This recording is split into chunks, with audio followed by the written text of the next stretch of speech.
самом сердце венесуэльских джунглей 48-летний документалист дикой природы Хуан Вальдес снимал редкие кадры ягуара. Он уже несколько месяцев работал над фильмом о хищниках Амазонии и однажды даже спас молодую самку ягуара, застрявшую головой в дупле огромного дерева. Тогда он аккуратно расширил отверстие и освободил животное. Хищница исчезла в чаще, а Хуан решил, что больше никогда ее не увидит. Но спустя месяцы все изменилось. Во время новой экспедиции на него напали браконьеры.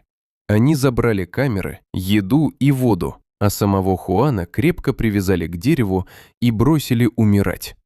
Солнце обжигало лицо, москиты терзали кожу, веревки впивались в запястье до крови.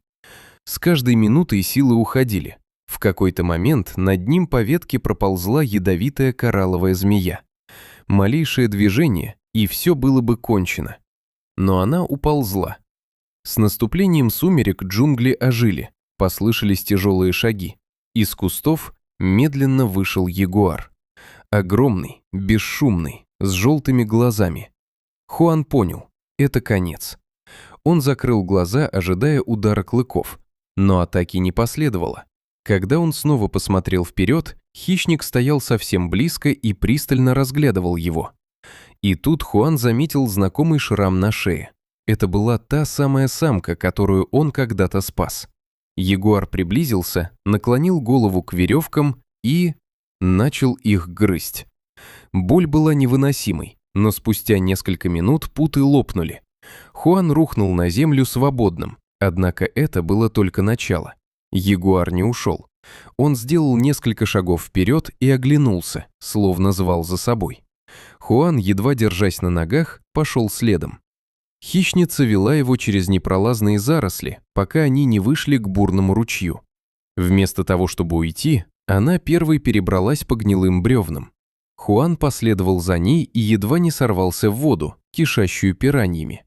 Когда он все же соскользнул и рыбы вцепились в ногу, ягуар бросил ему лиану, за которую он сумел ухватиться и вытащить себя на берег. Позже они услышали голоса браконьеров. Те искали его, надеясь добить и забрать остатки снаряжения.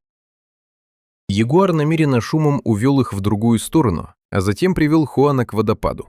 За стеной воды скрывалась пещера. Внутри, к его изумлению, лежал украденный рюкзак с техникой.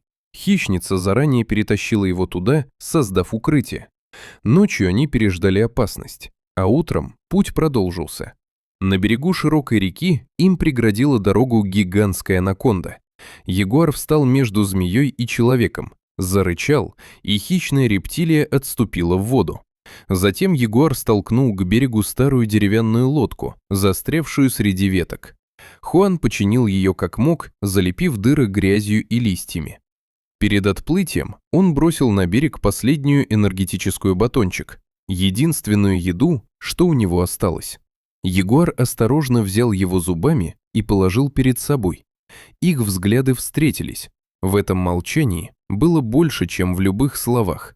Лодку быстро стало заливать водой, но течение вынесло Хуана к рыбацкой деревне. Местные жители спасли его, вылечили раны и выслушали историю. Старейшина сказал, что в их легендах есть страж леса, ягуар с особой меткой на лбу, который защищает тех, кто чист сердцем. Хуан понял, он спас хищницу, а она вернула долг жизни. Вернувшись домой, он опубликовал фотографии и рассказал миру невероятную историю. Общественный резонанс был огромным. Район джунглей, где обитала ягуариха, вскоре объявили охраняемой природной зоной. Браконьеры туда больше не возвращались. Спустя годы Хуан снова приехал в те места. Он не увидел ягуара, но нашел свежие следы вокруг лагеря. Она была рядом, просто наблюдала из тени. Иногда природа кажется жестокой и беспощадной. Но эта история доказывает, в дикой глуши тоже есть место памяти, взаимности и тайной связи между человеком и хищником. Ягуар нашел человека, привязанного к дереву, и сделал то, что невозможно объяснить логикой. Спас его.